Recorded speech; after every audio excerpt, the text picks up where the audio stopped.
Bonjour, comment Joseph, comment allez-vous? vous allez? Je vais bien et vous? Ça va, ça va. Ravi de vous revoir tous. Moi C'est un aussi, plaisir. tout le monde. Et merci de venir à notre session hebdomadaire, session Live Chat Africa. Aujourd'hui, c'est Souma Mamadou de l'Afrigiste qui va nous présenter sur l'humidité du sol. Je tiens à mentionner que l'Afrigiste a toujours travaillé avec nous sur le développement des modules de nos cours en ligne. À vous la parole, Souma. Merci Joseph et bienvenue à tous nos participants. Plaisir de vous retrouver. Je vais partager mon... Bien sûr que oui. Merci. Merci bien. Donc, aujourd'hui, nous allons faire une présentation sur l'humidité du sol en utilisant le système mondial d'analyse et de prévision de l'humidité des zones racinaires, le Global Root Zone Moisture Analysis and Forecasting System, GRAFS. Donc, je peux agrandir un tout petit peu pour permettre que ça soit plus visible. Voilà. Donc, en background, nous allons définir l'humidité du sol comme étant une mesure de l'eau stockée dans la zone du sol qui est accessible aux racines des plantes, ce qui en fait un facteur majeur qui contribuera à la santé des plantes et au rendement des cultures. Cette humidité du sol dépend de la qualité du sol, à savoir sa structure et sa texture, mais aussi de sa capacité à retenir l'eau. Un sol de qualité médiocre devient sec trop rapidement, comme un sol limoneux qualifié de sol sec, ou va se gorger d'eau en cas de pluie. Dans ce cas-là, le sol humide.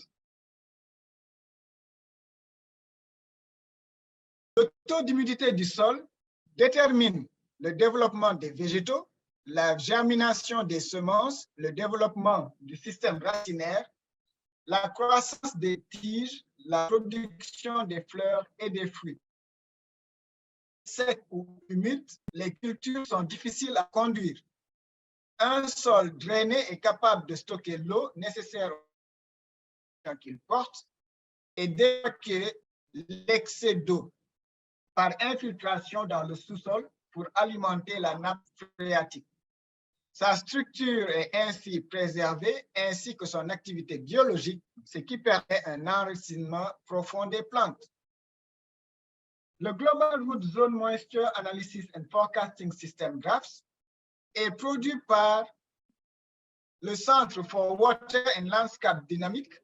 Le modèle estime l'humidité du sol à la surface entre 0 et 5 cm et dans la zone racinaire entre 0 et 1 mètre, à une résolution spatiale de 10 km à l'échelle mondiale en utilisant les précipitations mesurées par la mission Global Precipitation Measurement et par assimilation du produit d'humidité du sol de la mission Soil Moisture Active Passive. Ces produits sont régulièrement mis à jour sur le serveur des données TREDS et qui sont en accès libre. Dans ce notebook, nous allons présenter les étapes suivantes.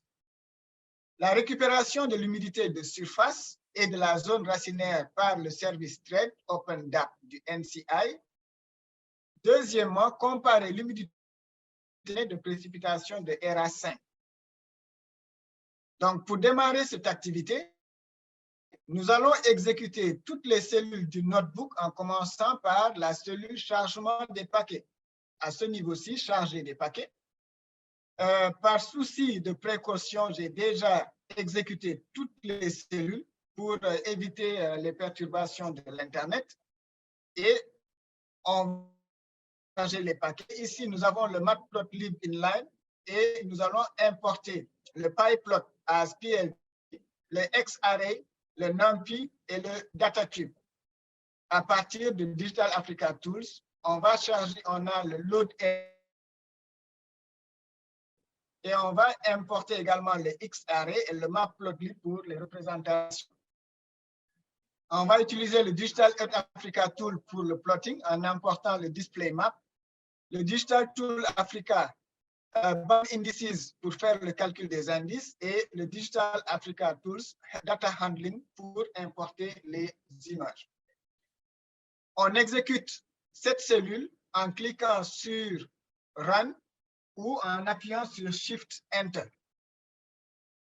La deuxième cellule va nous permettre de charger le DataCube en utilisant l'application Soil Moisture qu'on va exécuter.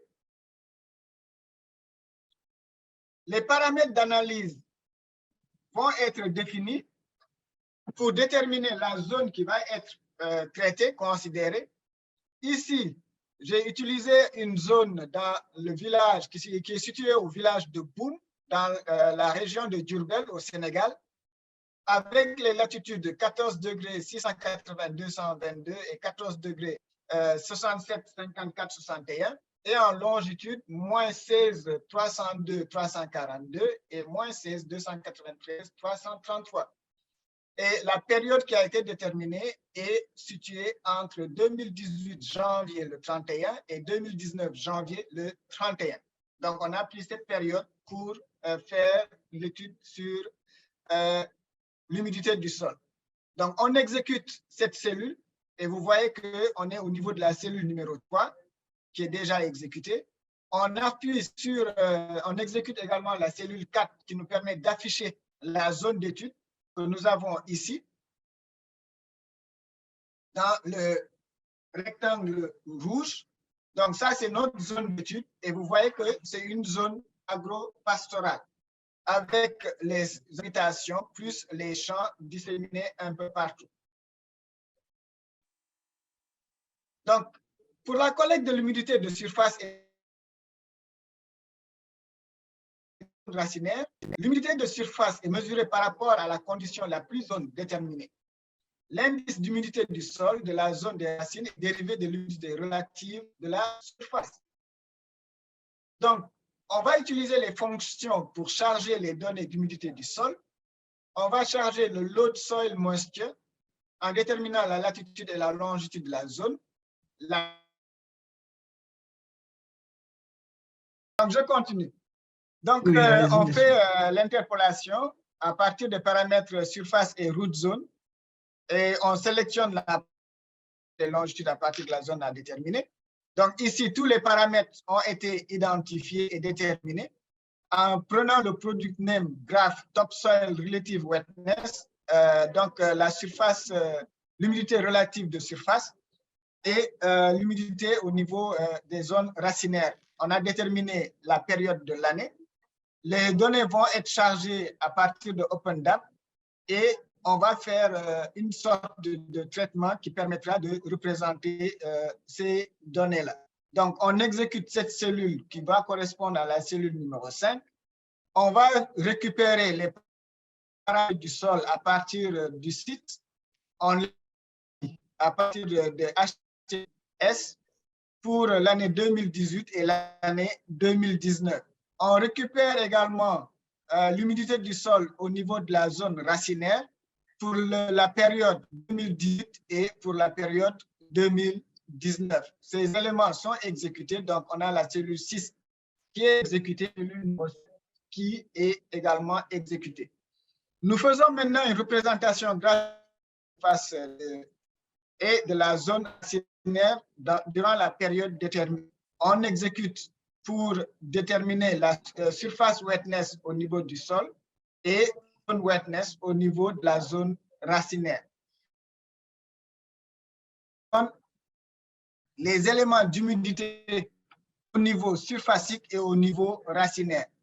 La légende ici, on a en bleu, la courbe en bleu ici qui représente l'humidité au niveau surfacique et on a la courbe en orange qui nous donne l'humidité en zone racinaire. Donc, vous voyez que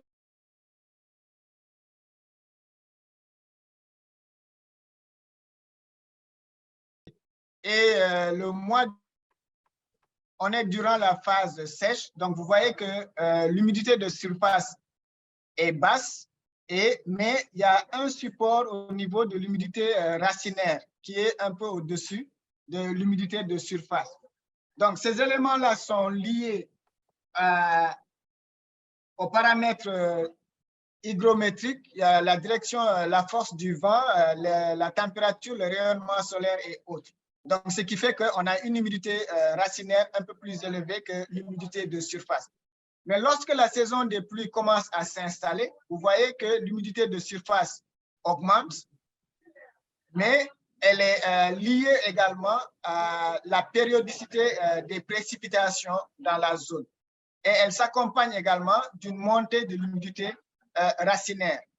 Et il y a une corrélation entre l'humidité surfacique et l'humidité racinaire qui est liée à la période d'infiltration où l'infiltration se déroule et l'infiltration. Et cette vitesse d'infiltration-là, maintenant, elle est dépendante du type de sol, puisqu'il faudrait toujours avoir à l'esprit quel est le type de sol que nous avons dans notre zone concernée. Donc, c'est cette variation qui suit. Et en 2019, vous voyez qu'en 2018, au mois de septembre, on est au maximum de la précipitation. Donc, l'humidité racinaire augmente jusqu'au mois d'octobre. Et vers novembre, l'humidité surfacique décroît, qui correspond à la fin de la saison des pluies, mais il y a toujours une humidité racinaire qui est beaucoup plus élevée et donc qui supporte l'activité végétale. Nous allons maintenant comparer l'humidité du sol aux données de précipitation ERA. Et nous allons charger les données de précipitation en prenant les précipitations par quantité en heures d'accumulation dans la zone d'étude en utilisant les données ERA. Donc, on charge l'autre ERA 5. On exécute cette cellule après avoir fait une conversion des mètres en millimètres. On fait la représentation graphique de l'humidité du sol avec les précipitations en faisant surface, root zone, surface wetness, root zone et précipitation. Et donc, c'est ce qui nous donne ce graphique-là, où nous avons en noir la zone racinaire et en orange les précipitations et en bleu l'humidité surfacique. Et vous voyez donc qu'il y a toujours cette même corrélation qui s'établit, où lorsqu'il n'y a pas de précipitation, qui est en orange ici en dessous, l'humidité surfacique diminue. Par contre, on a cette humidité racinaire qui est un peu plus élevée. Et lorsque la saison des pluies s'installe, l'humidité surfacique augmente au fur et à mesure que la saison des pluies s'installe dans la zone, et ce qui s'accompagne par suite de l'infiltration et par suite de drainage de l'humidité racinaire. Donc, il est important donc de connaître le taux d'humidité du sol afin de pouvoir déterminer la bonne quantité d'eau qui est utile aux plantations. Chaque fois qu'elles en ont besoin, avant que la plante n'ait plus suffisamment d'eau à sa disposition dans le sol et se retrouve dans une situation de stress hydrique, ou uniquement lorsqu'elles en ont besoin, l'eau en excès détruit la structure du sol, perturbe la vie des micro-organismes, le développement des racines et l'absorption de certains éléments nutritifs pour les plantes. Ceci va permettre de travailler le sol, de semer et de planter dans des conditions optimum. L'observation du sol et des plantes, la connaissance des besoins spécifiques des cultures et l'expérience de la population rurale doivent suffire pour déterminer si le taux d'humidité du sol est correct ou si des interventions sont nécessaires pour augmenter, c'est-à-dire en utilisant les procédures de paillage et d'arrosage, ou pour favoriser la pénétration de l'eau dans le sol par drainage, ou alors pour augmenter sa capacité de rétention en procédant à des amendements. Ceci explique l'utilité de ce suivi de l'humidité du sol et qui a fait l'objet de notre présentation d'aujourd'hui. Merci pour votre attention. Je vous donne la parole, Joseph. Merci. Merci beaucoup, Souma et tout le monde. C'était une belle présentation très détaillée. À moins qu'il y ait quelqu'un qui peut ajouter quelque chose, je vois que Hubert est là. Vous avez partagé le travail. Hubert, avez-vous quelque chose à ajouter?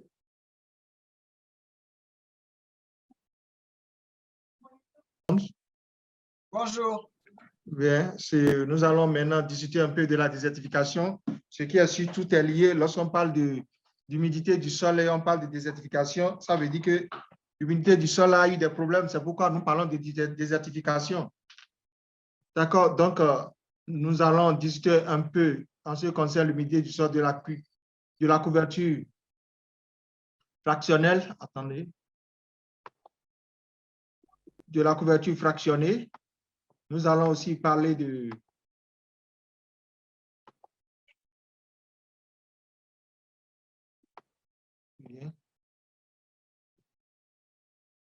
j'essaie de réduire un peu les... Donc, nous allons parler aussi de la détection des changements des végétaux. Pour cela, nous avons besoin de charger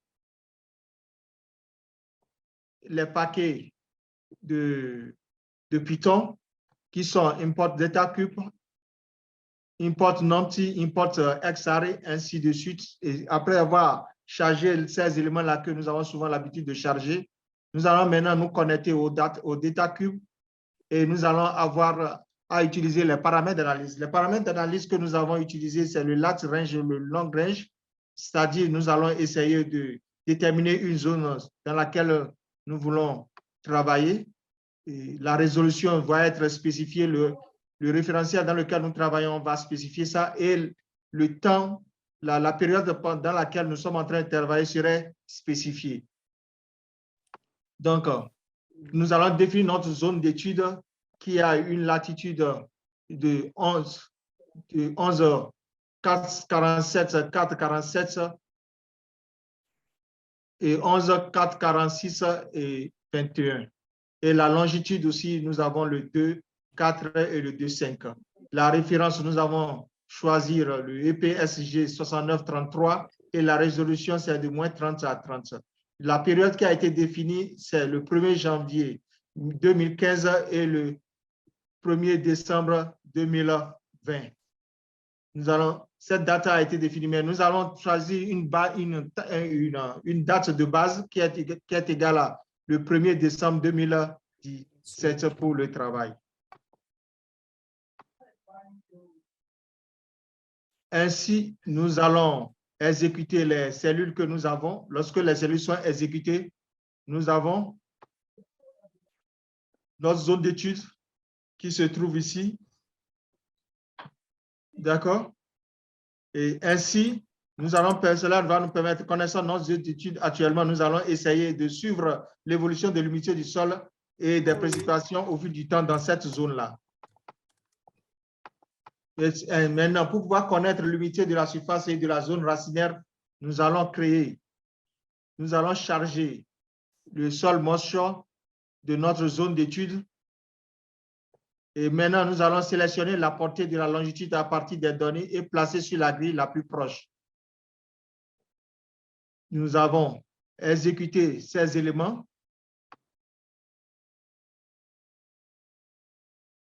Et voilà ici. Ça nous a permis, avec cette cellule, nous avons pu extraire l'humidité de la surface du sol à l'aide des paramètres d'interrogation, d'interpolation. Voilà.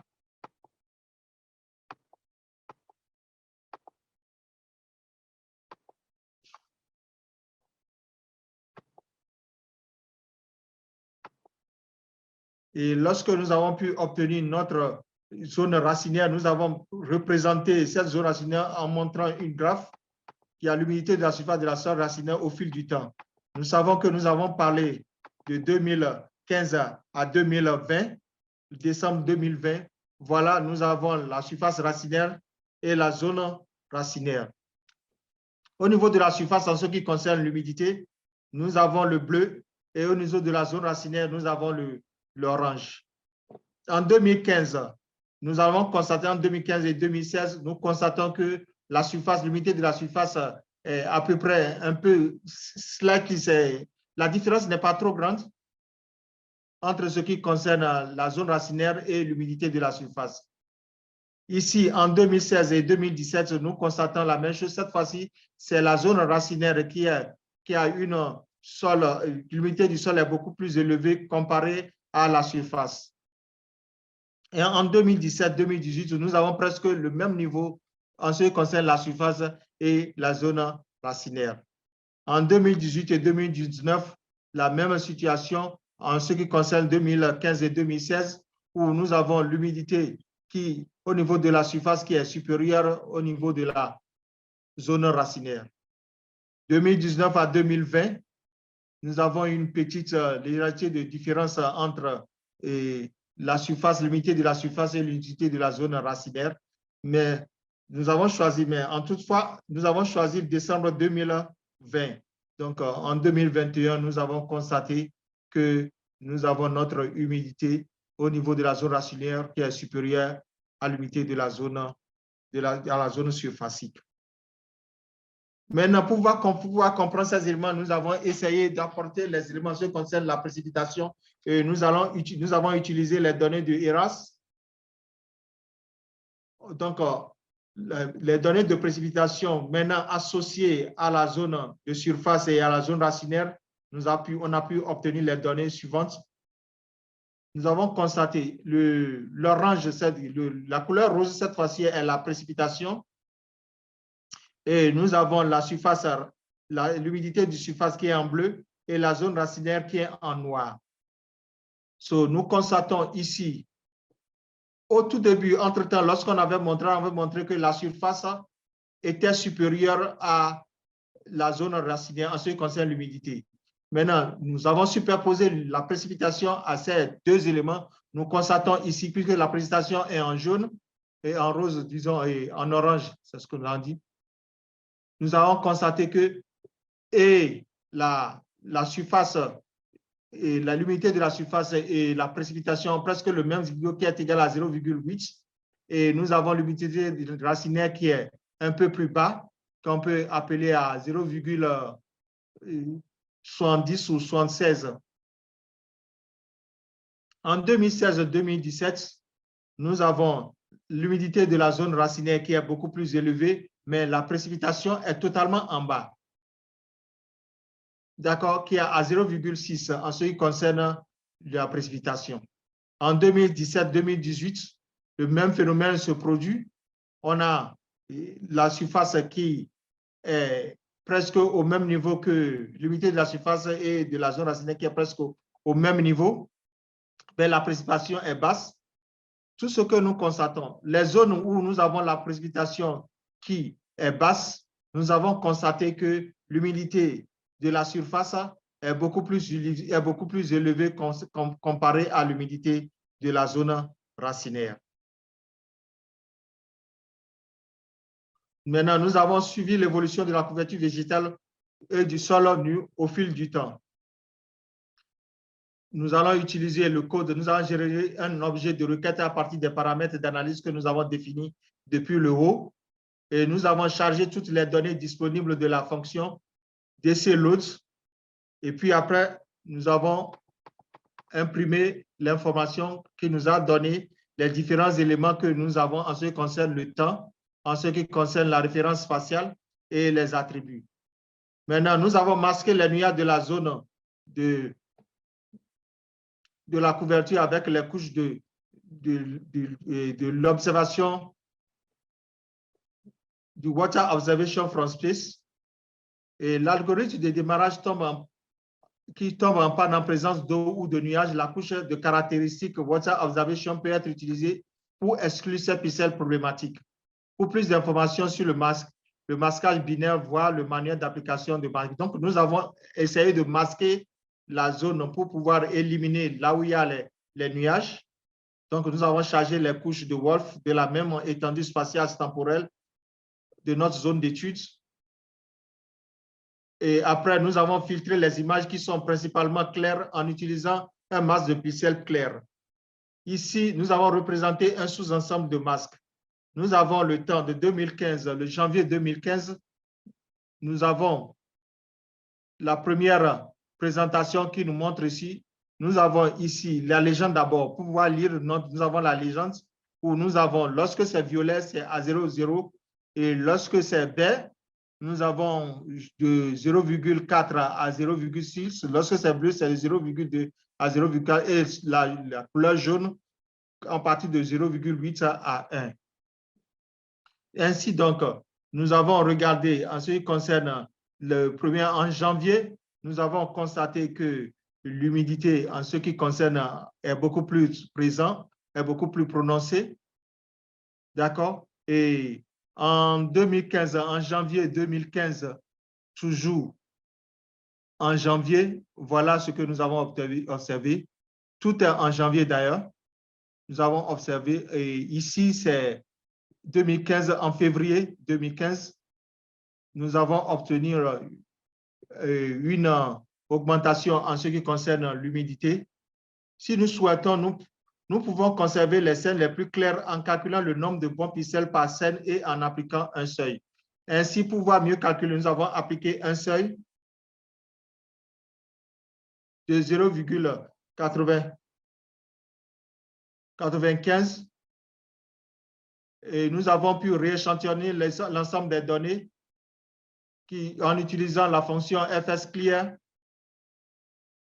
Ainsi, nous avons essayé de stocker les attributs de l'ensemble des données que nous avons définis en haut et puis obtenir les intervalles de temps dans l'ensemble des données. Voilà. Nous avons après représenté les graphiques de la couverture fractionnée et nous savons que lorsque nous avons la couleur bleue, ça veut dire que elle est verte. Et lorsque nous obtenons la couleur violette, c'est une combinaison en ce qui concerne cette couleur. Et lorsque la couleur est rouge, nous avons la non-green qui est c'est-à-dire la couleur, la zone n'est pas verte avec le sol nu. Ici, nous avons la couleur verte, nous avons le sol nu, nous avons un mélange avec le sol nu, nous avons le sol nu et la terre, et nous avons ici la couleur verte qui est mélangée, et nous avons ici la couleur verte. Qu'est-ce que ça veut dire? Le vert, c'est-à-dire nous avons la végétation qui est observée, il y a la photosynthétique qui est obtenue en ce moment-là, lorsque nous allons, le graphique est en bas, mais c'est la légende qui est ici pour que nous pouvons expliquer ce qui se passe. D'accord? Donc, lorsque nous aurons une couleur verte dans les présentations que nous avons ici, c'est la période de la photosynthèse. Et la couleur bleue, c'est la végétation qui ne subit pas de la photosynthèse, c'est-à-dire qui est non verte. Et le rouge, ça va nous montrer le sol nu. Bien. Dans notre zone d'étude, nous avons constaté, ici, si un peu rouge, ça montre déjà que nous sommes en présence du sol nu, en quelque sorte, et il n'y a pas la photosynthèse. Ici, le sol est couvert et nous allons constater que c'est le mois de septembre 2015 qui est la couleur verte que nous observons. Ça veut dire qu'en cette période-là, il y a le sol est couvert par la végétation et nous avons un phénomène de photosynthèse qui est observé. Et nous allons constater que le même phénomène se produit en 2016, surtout en septembre, toujours en 2016, en ce qui concerne le sol. Mais lorsque nous constatons que le sol est rouge, ça veut dire que le sol est nu, il n'y a pas de végétation, en train que la végétation est, nous sommes en train de parler de la désertification. Qu'est-ce que nous cherchons? Est-ce qu'il y a de la végétation ou il n'y a pas de la végétation? C'est ça qui est important, au fait, en ce qui concerne la désertification.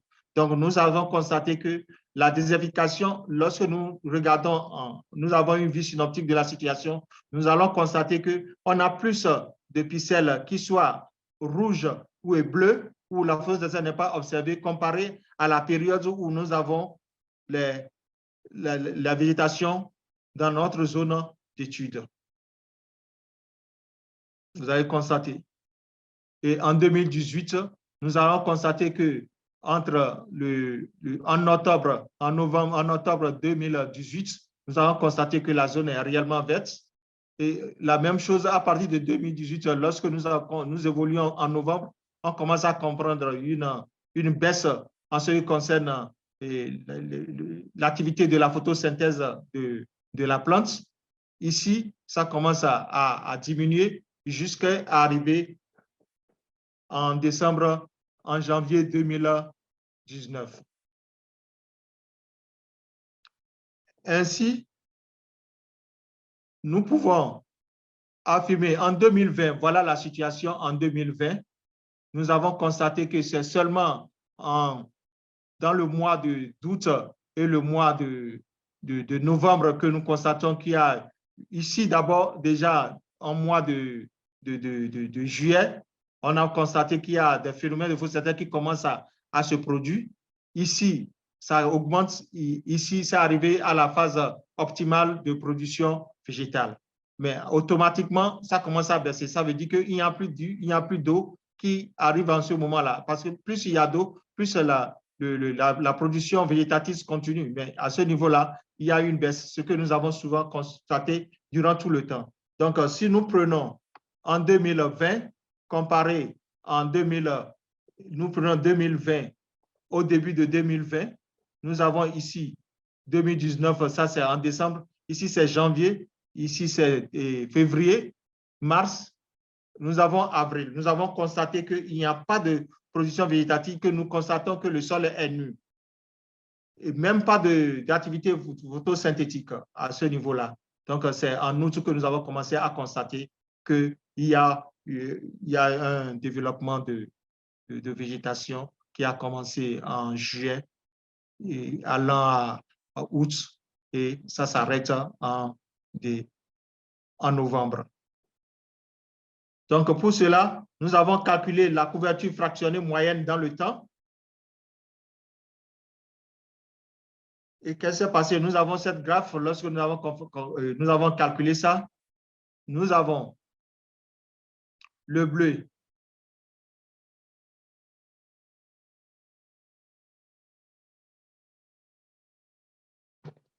Nous avons la végétation non photosynthétique, qui est le NPV. Nous avons la végétation qui est égale à verte, qui est le PV, et nous avons le sol nu qui est le BS, c'est-à-dire bare soil. Donc, nous avons notre opération, nous avons superposé ces trois éléments-là, la végétation, la non-végétation et le sol nu. En 2015 et 2016, nous avons la photosynthèse qui est observée. Et ici, la non-photosynthèse est beaucoup plus bas. Ici, ça est en baisse. Ici, nous avons le bare soil qui est égal à le vert. Donc, nous avons presque, en 2016, vous allez constater au début, lorsque nous avons commencé en 2015, nous avons il n'y a pas de photosynthèse en ce moment-là, au début de l'année 2015. C'est vers la moitié, vers la fin de l'année 2015, allant à 2016, que nous avons constaté qu'il y a une croissance végétative que nous avons observée par la couleur verte et une baisse il n'y a pas de photosynthèse en ce qui concerne vers la fin de l'année 2015 et le sol nu aussi vers la fin est presque inexistant. Et en ce qui concerne 2016-2017, le même phénomène se produit. Nous avons la non-végétation, la non-photosynthèse qui se produit. Ça veut dire que c'est une baisse de végétation dans la zone de notre étude. Comparé à la production végétative, nous avons constaté qu'il y a une baisse et le sol nu qui nous présente le vert est beaucoup plus élevé en 2016. Mais nous constatons toujours que lorsque nous allons vers la moitié ou vers la fin de chaque année, il y a une augmentation en ce qui concerne une production végétative comparée à le sol nu aussi qui baisse. Le sol n'est presque plus nu et nous avons aussi les activités photosynthèses la non-photosynthèse qui n'est pas observée parce que déjà il y a une production végétative qui est observée. Ainsi de suite jusqu'à 2020-2021. Mais nous constatons qu'en 2020, nous avons constaté que l'activité non végétative est tellement élevée, donc entraîne que nous allons constater que la zone, il n'y a pas de végétation jusque vers la fin de l'année 2020 et c'est vers le dernier quart de l'année 2020 que nous avons constaté qu'il y a une augmentation de la production végétative comparée à notre sol nu, ici, c'est ce que nous constatons. Ceci, on peut l'expliquer par rapport peut-être à la pluviométrie que nous avons constatée ici.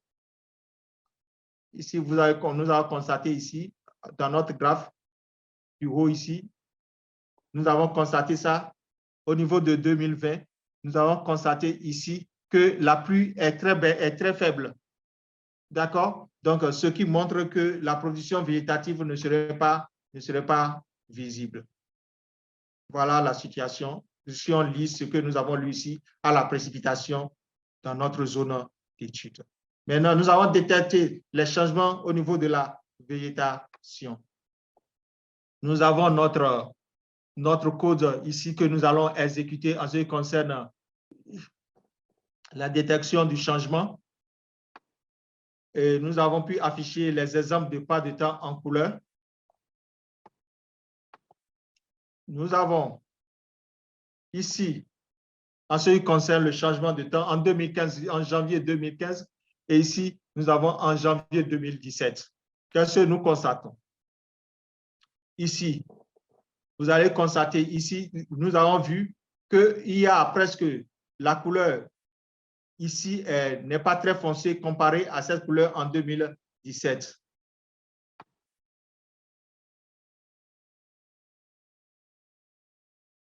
Maintenant, nous allons calculer les bases d'indices. Nous avons calculé le NDVI, le EVI. Ce sont des éléments, ce sont des indices qui nous permettent, en fonction de ce que nous avons vu, ces éléments nous permettent de confirmer ou d'infirmer ce que nous avons pu obtenir. Et nous avons utilisé ces indices-là dans notre notebook. Les voilà ici.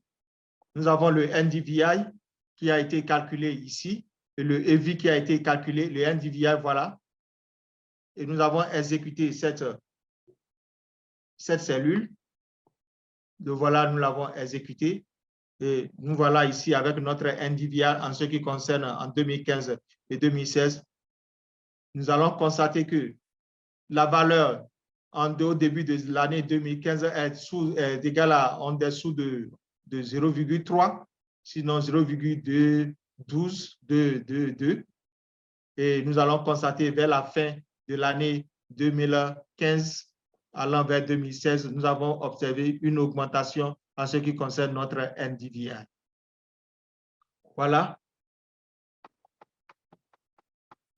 Et nous allons essayer de calculer, de vérifier, de corroborer cet élément-là en visualisant l'indice ci-dessous qui montre les valeurs de l'indice choisi pour les deux pas de temps sélectionnés utilisés pour réaliser les images en couleur ci-dessus. Utiliser les graphes pour confirmer visuellement si l'indice choisi convient à la détection des changements. Bien, nous avons toujours pris 2015, janvier 2015 et janvier 2017. Nous avons le NDVI. Lorsque nous avons la couleur qui est rouge, nous avons constaté qu'on n'a presque pas de couleur rouge au niveau des deux images que nous avons en 2015 et en 2017. Nous avons constaté que nous pouvons, si nous on veut classifier notre valeur en ce qui concerne notre NDVI, nous pouvons commencer à le classifier à partir de 0,2 à 0,4. C'est les valeurs que nous avons au niveau de 2015 et 2016.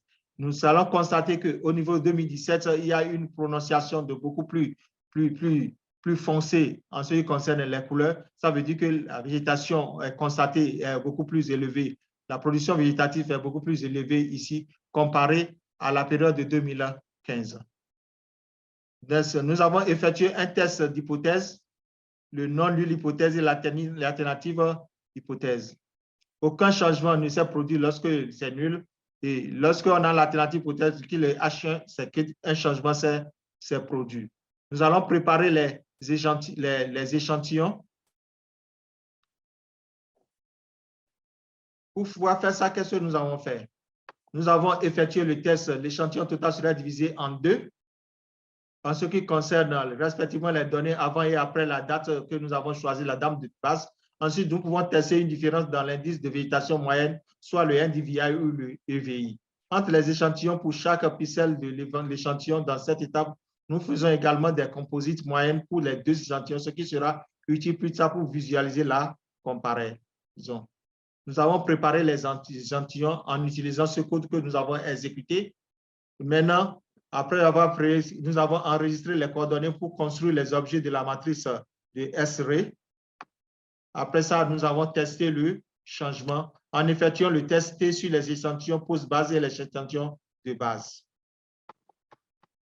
Nous avons converti les résultats en un tableau d'échantillons pour une analyse plus approfondie. Et puis après, nous allons visualiser le changement en ce qui concerne si la valeur moyenne de l'indice pour un pixel donné est plus élevée dans l'échantillon post-baseline par rapport à l'échantillon baseline, alors la différence entre la moyenne pour ce pixel sera positive. Et si la valeur moyenne de l'indice pour un pixel donné est inférieure dans l'échantillon post-baseline par rapport à l'échantillon baseline, alors la différence moyenne pour ce pixel sera négative. Vous notez bien, pour le graphique montrant les zones de différence significatives entre les échantillons, les changements positifs sont indiqués en bleu et les changements négatifs en rouge. Voilà. Et voilà ici. Nous avons dit ici, si notez bien, gardez ceci, le notez bien. Sorry.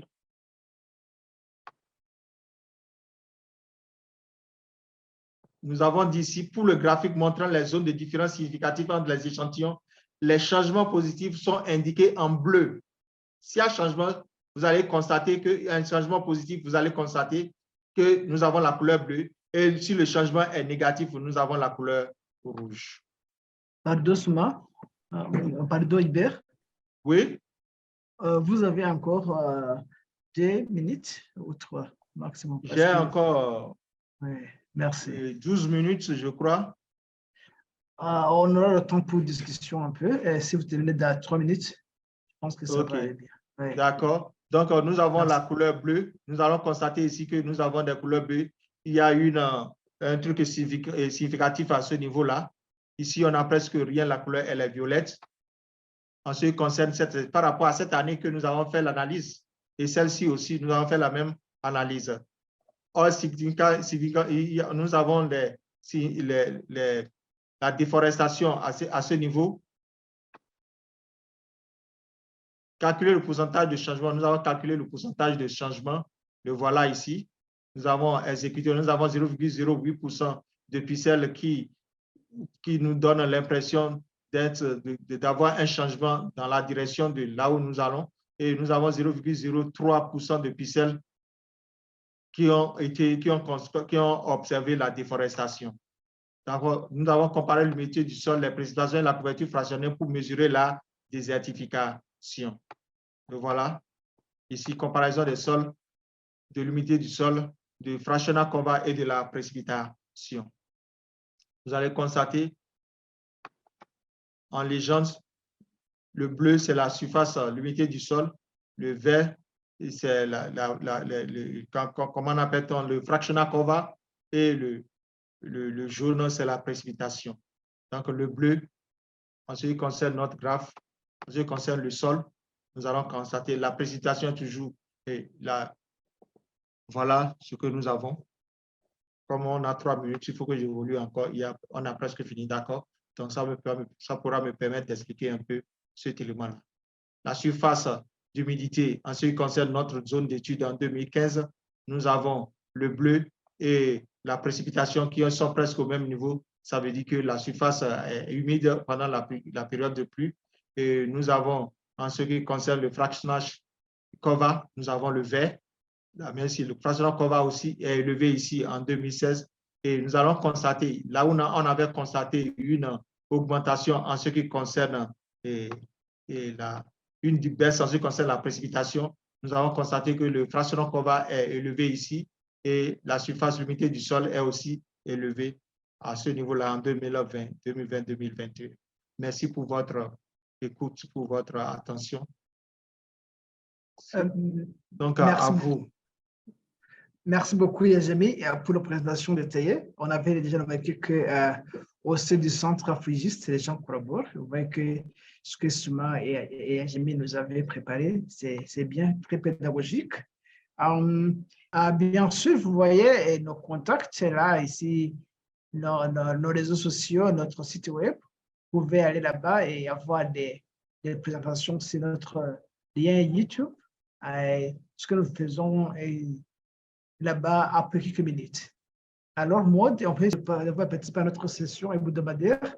On se voit mercredi prochain et la session sera en français. Au revoir pour aujourd'hui.